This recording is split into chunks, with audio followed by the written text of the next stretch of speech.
Welcome, crypto fam, to No One Daily Bitcoin Pod. Bitcoin pumping back in the green, up over 4,000 on the day, just recaptured 83,000. Also, massive breaking news. The third largest stock market in Europe, Deutsche, just launched Bitcoin custody. They have a 1.3 trillion euro trade volume. Let's get it. We'll also be discussing the US stablecoin bill gets an update ahead of the Senate banking group vote, as well as breaking news in Texas set to create the first state-run Bitcoin and crypto reserve after passage of Senate Bill 21. Also, Cantor Fitzgerald taps Anchorage Digital Copper as Bitcoin custodians, as well as breaking news. Senator Lummis reintroduces the Bitcoin Act, proposing the USA to purchase 1 million BTC. Also, U.S. Congressman Nick Beish to introduce strategic Bitcoin reserve legislation in the House today to buy 1 million BTC. This bill already has 6 co-sponsors. Also, Michael SAYLOR just made a presentation that if America buys 5.5 million Bitcoin, it'll be worth $106 trillion. We'll also be taking a look at the overall crypto market. All this, plus so much more in today's show.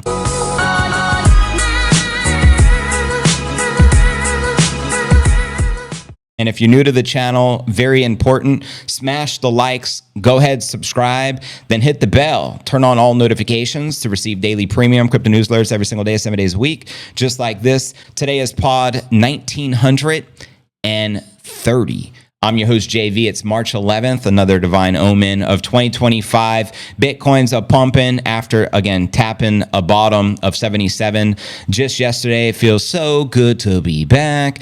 Kicking it off with our market watch as we do each and every day. Pulling up Coin 360, as you can see on your screen. Bitcoin up 5% on the day, trading just above 83,000. XRP up 6%, trading just shy of $2.20. Ether, not doing so great, but at least it's up 4% on the day, trading above $1,900 as the majority of the market is pumping and in the green. And checking out coinmarketcap.com. The current crypto market cap sits at 2.7 trillion. The Bitcoin market cap, 1.64 trillion. 147 billion worth of volume over the past 24 hours. With the Bitcoin dominant, it should still be on the climb. Yep, it's still going up. 61.1% with the Ether dominance, the lowest it's been in years, all the way down to 8.7%. Womp womp for the ETH hodlers. And checking out top 100 crypto gainers past 24 hours, we got Cospa up 21%, Tau up 18.5%, followed by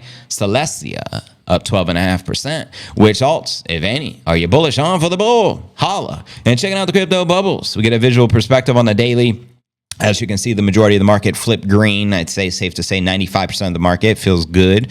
Zooming out on the monthly, though, get a broader perspective, and you still got to keep in mind many of the major alts down 10, 20, 30, 40 plus percent. So overall, Rex City for the past month. And checking out the Crypto Greed and Fear Index. Yesterday, we were down to extreme fear of a 20. Today, we bounced a little. We're at 24.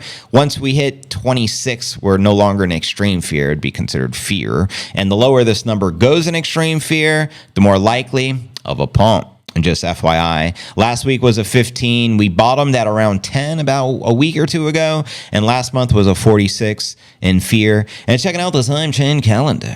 We're currently on block number 887,337 with 162,663 blocks until the next halving in 2028. And you currently exchange one fiat monopoly dollar for 1,205 sats. So pick up the sats, put down the gats, pick up some Bitcoin caps from my man Sergio over at bitcoincaps.net. Get yourself one of these exclusives. A little astrology for the broskies. Headline reads, Bitcoin dips below 80,000 as Trump Canada tariffs halt the bitty price comeback. But guess what? We're right back at 83 like it ain't no thing. Here you're looking at a 1 hour chart. I'll be pulling up the live charts here shortly. Bitcoin cooled a 7% rebound after the March 11th Wall Street Open. Well, it's because it's the divine omen of the 11 on the attack. As familiar headwinds sparked the market jitters. That's right. Trading View showed Bitcoin touched local highs of 82.1 and currently above 83 at the time of the live stream.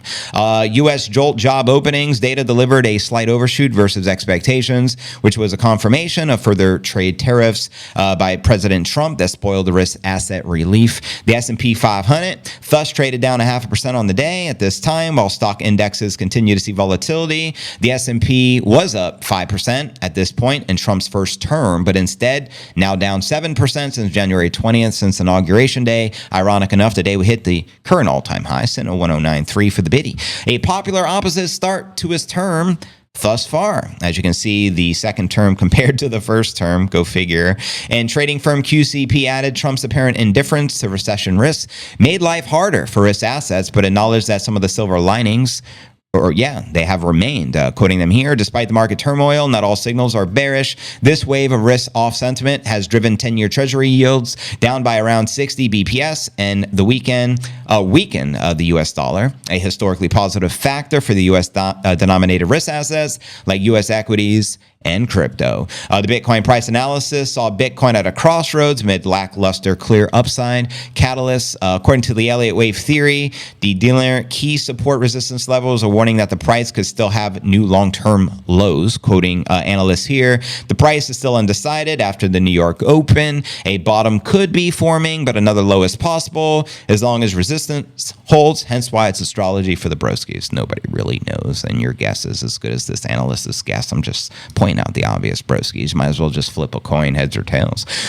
Quoting them here, a confirmed low needs sustained break above yesterday's high in 5 waves. The market, as always, enjoys keeping the traders guessing. Yeah, just flip a coin.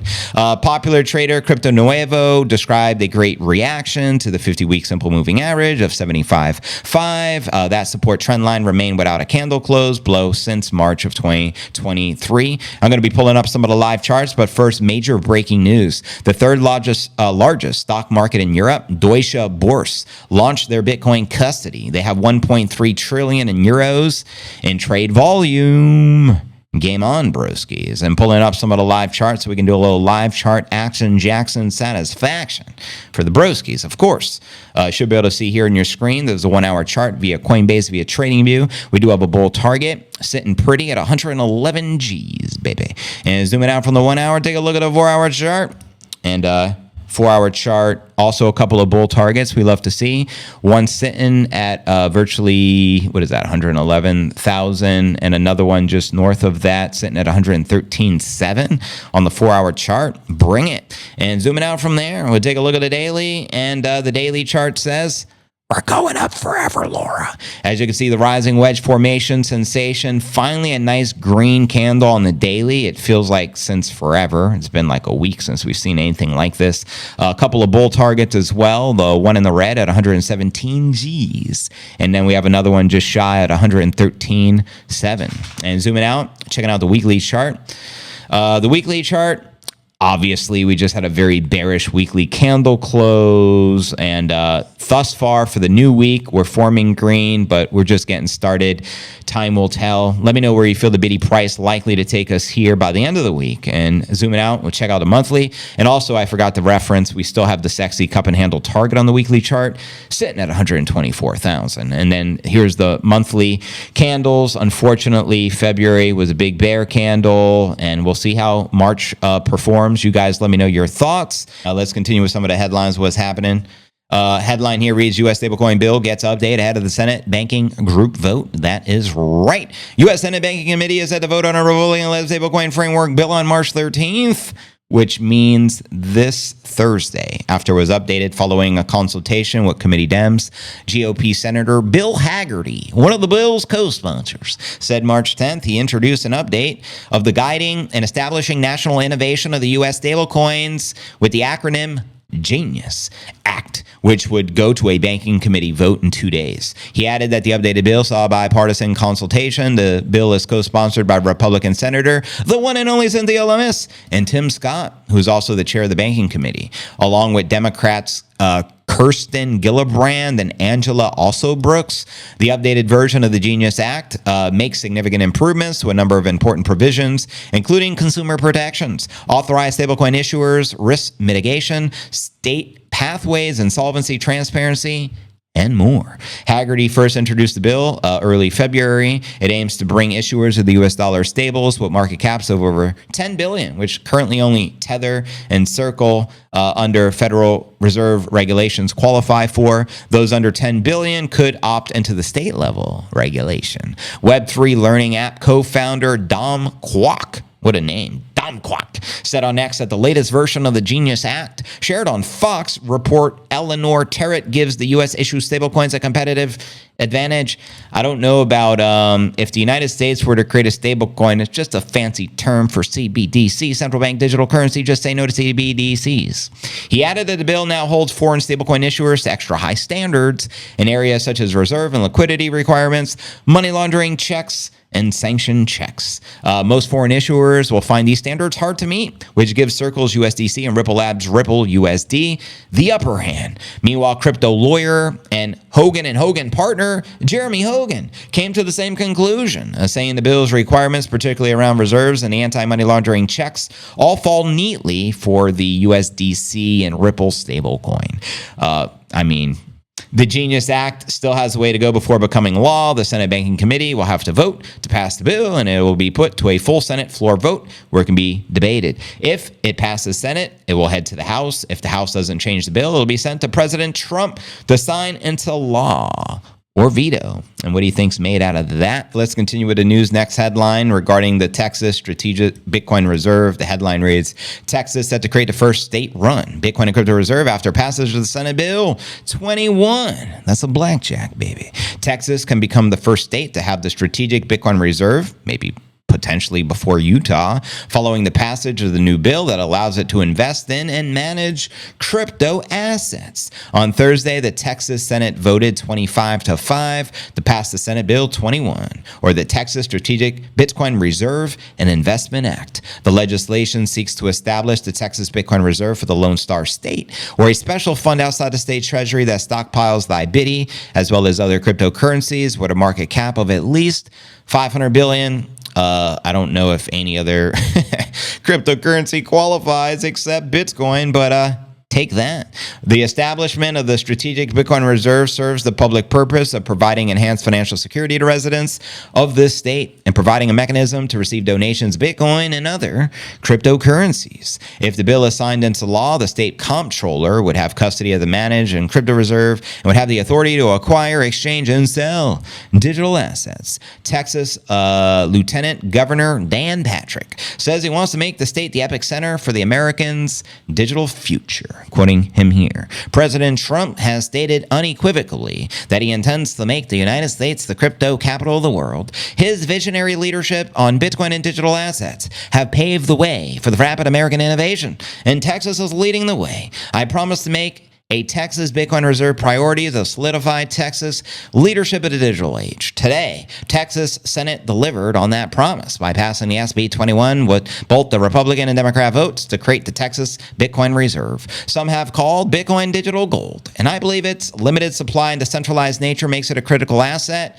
for Texas's future. So with that Senate's approval, SB 21 will now move to the Texas House of Representatives, where it must pass before common law. Let me know which state you think will get the Strategic Bitcoin Reserve pass first. Will it be Utah? Will it be Texas? Holla at your boy. All right, next story of the day. Let's discuss the custodians here.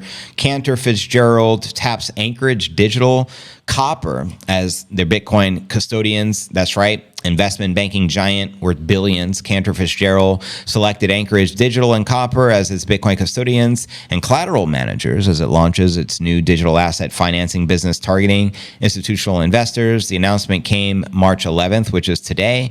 Cantor Fitzgerald said it is rolling out its Bitcoin financing business with $2 billion in initial capital to help the institutional investors borrow against their crypto holdings. Anchorage Digital and Copper will safeguard clients' digital assets by acting as custodians and collateral managers, according to the company. Well, that's cool. At least it's not Coinbase, because Coinbase is the custodian for I think Grayscale, BlackRock, all the major asset managers, minus Fidelity, who does self-custody on their own. But Anchorage Digital is an institutional crypto platform that operates the only federally chartered digital asset bank in the U.S. Good to note. Copper is a crypto custodian backed by Barclays, the British multinational financial institution. The Copper CEO said Cantor Fitzgerald's new offering will help the institutional investors diversify their portfolios into digital assets. He cited the growing demand for sophisticated financing solutions in the BITI space. Cantor Fitzgerald unveiled details plans for its Bitcoin financing business in July of last year to provide leverage to investors who hold Bitcoin. And since then, the company broadened its exposure to the digital asset market, including acquiring a 5% stake in issuer Tether, the major stablecoin provider. Cantor Fitzgerald has more than $5 billion in assets under management, and their CEO, I think former CEO, I think he stepped down when he accepted the role as the Commerce Secretary for Trump for the United States. But Howard Lutnick says he has hundreds of millions of dollars worth of Bitcoin exposure, and he's just getting started. Now, the successful launch of the U.S. spot Bitcoin ETFs more than a year ago, which was the actual launch was January 11th of last year to be exact, revealed the huge pent-up demand for the bitty institutional investors. And by February, Bitcoin exchange reserves have fallen by more than 2-year lows. Supply shock incoming. Despite the recent market sell-off that was triggered by the U.S.-led tariff war and recession fears, institutional Bitcoin investments continue to grow, with more Wall Street firms moving into the custody business. And as Forbes reported, Citi and State Street are planning to offer crypto custody services by next year. And a separate Bloomberg report revealed that German exchange Deutsche, which I mentioned earlier, Deutsche Börse, is planning to launch Bitcoin and Ether custody beginning next month. And it's a $1.3 trillion company. This is a pretty big deal as the game theory continues around the world. Headline here reads, Senator Lummis reintroduces the Bitcoin Act, proposing 1 million Bitcoin purchase. There she is right there in rare form, Super Saiyan, Bitcoin Super Saiyan, Bitcoin Super Saiyan. So yeah, here are a couple of the key takeaways. Senator Lummis announces developments on the U.S. Strategic Bitcoin Reserve, and President Trump signed the executive order, which we all know, for the Strategic Bitcoin Reserve managing the seized assets. Senator Lummis reintroduced the Bitcoin Act today while attending a Bitcoin-focused conference hosted by the Bitcoin Policy Institute. The event also featured the GigaChat, Michael Saylor, and Vivek Ramaswamy. And you can see Senator Lummis posted here, the Bitcoin Act is back, and quoting what the act says, today I'm proud to reintroduce landmark legislation that will codify President Trump's bold vision to establish the U.S. Strategic Reserve for Bitcoin, strengthening our nation's economic foundation for generations to come. Bitcoin is not simply a technological opportunity, but a national imperative for America's continued financial leadership in the 21st century. By transforming the president's visionary executive action into enduring law, we can ensure our nation will harness the full potential of digital innovation to address our national debt while maintaining our competitive edge in the global economy. Together, we are not just adapting to the future, we're actively shaping it, writing the next chapter in America's proud history of financial innovation and securing the lasting prosperity for all of our citizens. Very powerful words there from Senator Lummis. And ahead of the announcement, Lummis shared a short video about the Bitcoin Reserve hype, stating big things are a-coming, and that she is for real this time. I guess she was for fake last time. But there's a video she posted on her X account. As you can see, Senator first unveiled the bill, as you know, at the big Bitcoin conference in July 2024 in Nashville, but failed to advance it due to the limited bipartisan support and skepticism about its feasibility. It effectively died at the end of 2024's congressional session. Bills that do not pass during a congressional session must be introduced in the next session in order to remain active. Under the proposed legislation, the Strategic Bitcoin Reserve, overseen by the Treasury, would utilize secure and decentralized storage across the U.S., incorporating measures for forks and airdrops with a 5-year retention period. The bill introduces a Bitcoin purchasing program aimed at acquiring up to 1 million BTC over 5 years. That's only 200,000 Bitcoin per year. Extremely bearish, Cynthia, where the GigaChat is purchasing 250,000 Bitcoin this week. You can't let Michael Saylor outpace the United States of America, can you? With holdings maintained for at least 20 years. Why so bearish? Only a 20-year HODL strategy? It should be a minimal of 100 years, Cynthia. Transparency would be ensured through independent proof of reserve audits. The legislation also permits states to store Bitcoin in segregated accounts and includes cost offset measures to cover the expenses. The act designates the first $6 billion of annual Fed remittances from 2025 to 2029 for the Bitcoin purchase program. Lummis's announcement follows President Trump's executive order establishing the Strategic Bitcoin Reserve, which was issued last week. The order does not involve a new government acquisition of Bitcoin, but instead formalizes policies for managing seized assets. So ultimately, hackers steal crypto from people like you. Then the government steals it from the hackers, and they put it in the strategic Bitcoin reserve. You can't make this shit up, broskies. And according to David Bailey, the CEO of Bitcoin Magazine, Trump's executive order is the first step. The next step is to push for legislation in Congress to solidify the creation of the strategic Bitcoin reserve. Quoting Bailey here, what people are missing about the strategic Bitcoin reserve is that it is not implemented only via executive action or via legislation. We want motherfucking both. The executive action clears the political lane and tells the Congress this is a motherfucking priority. It's time for the Bitcoin Act.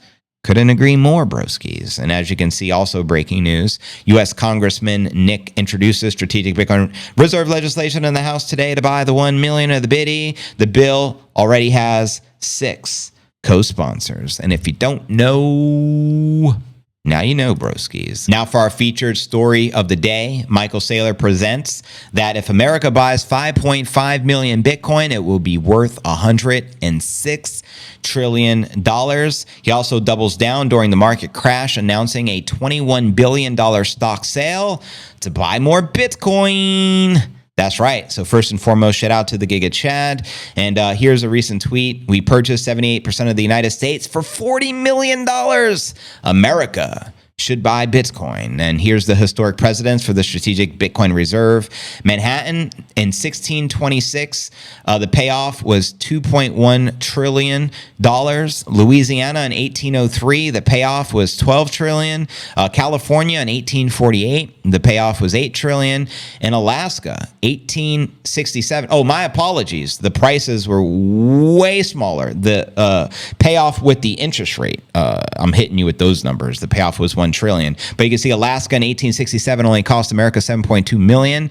I guess that was the purchase price. California was $18 million in 1848, and Louisiana only $15 million in 1803. And whatever a guilder is, I don't even fucking know. But back in 1626, the price was only 60 guilders for all of Manhattan. So there you have it. And that's coming directly from Mikey Saylor. And as you can see, very bullish. And also Congressman Nick introduced the strategic Bitcoin reserve legislation in the House today to buy 1 million Bitcoin. And that bill already has 6 co-sponsors. And also the breaking news we already touched upon. Senator Lummis reintroduces the Bitcoin Act, proposing the 1 million Bitcoin purchase. But let's dive deeper into this recent $21 billion Bitcoin purchase announcement, which is virtually like 250,000 Bitcoin in a single swoop. That's right. Strategy's executive chair, Mikey Saylor, unveiled an ambitious plan to bolster the company's already boisterous Bitcoin holdings. In a new post on X, Saylor said that Strategy, formerly known as MicroStrategy, is selling $21 billion in preferred STRK stock to snatch up more of the biddies. The announcement comes amid a turbulent market, with the Bitcoin prices down 17% in the last month, alongside a significant stock market correction. And according to the announcement, the funds will be allocated for general corporate purposes, including acquiring additional Bitcoin. Strategy, already the largest public corporate hodler of the biddy, currently owns 499,000 Bitcoin, valued at just above $41 billion. Strategy says the stock sale, part of the Strategy 2021 plan, aims to raise capital through the issuance of 8% Series A perpetual strike preferred stock. The issuance of perpetual preferred stock will allow Strategy to raise significant capital without committing to a repayment timeline, as these shares lack a maturity date. And while speaking at the Conservative Political Action Conference this week, Strategy Executive Chair argued that Bitcoin was digital property and an important tool for the United States to own cyberspace in the future. Quoting the Giga Chad here, right now you can literally buy it for a song and dance. That's the opportunity. They not like us. The risk is that you wouldn't want the Saudis to buy it first, would you? Or the Russians, or those dirty little Chinese. All right, I'm paraphrasing here. Or the Europeans. And there's only room for one nation state to buy up to 20% of the network. And obviously, I think it should be the United States. I think it will be the United States. It is a way for us to enrich ourselves and emerge as a creditor nation in a matter of a decade. It's also a way for us to ensure we're the economic leaders in cyberspace. And he also released a 38-page report on why the United States should acquire anywhere from 5 to 25% of the Bitcoin supply, and also point out that 5.5 million is just north of 25% of the Bitcoin supply, which would help the United States of America raise 106 trillion. So if we're looking to get rid of that 37 trillion debt, easy peasy. We can do that by a milestone, following the plan of Michael Saylor. But the million-dollar question becomes, do you think the United States, the Trumpster, and his administration will follow the proposal and purchase up anywhere from 5%, which Cynthia Lummis is proposing, 1 million Bitcoin, to as high as 25% plus, which is what the Giga Chad is proposing, to potentially raise $106 trillion. Let me know your thoughts, and how do you think that would likely impact the Bitcoin price? I dare say if America came out with an announcement to purchase 5.5 million Bitcoin, it's going to create a extreme urgency in the Bitcoin game theory and global hash wars, as nation states are, in my humble opinion, already behind closed doors accumulating Bitcoin as the race continues. But I think that will accelerate things, and that could easily send Bitcoin, hyperbolic. I'm talking hyper Bitcoinization style, super cycle, multi-millions of dollars per coin, potentially this cycle, if we got that form of an announcement officially from Trump and his administration. But right now, it's all speculation. So let me know your thoughts. I just think it's cool that the man with the orange tie is making these proposals for the rest of the world to see. Couldn't get much more bullish, in my humble opinion, but I digress. Let me know your thoughts, and I'll read your comments out loud. Welcome everyone to the Q&A segment of the live stream.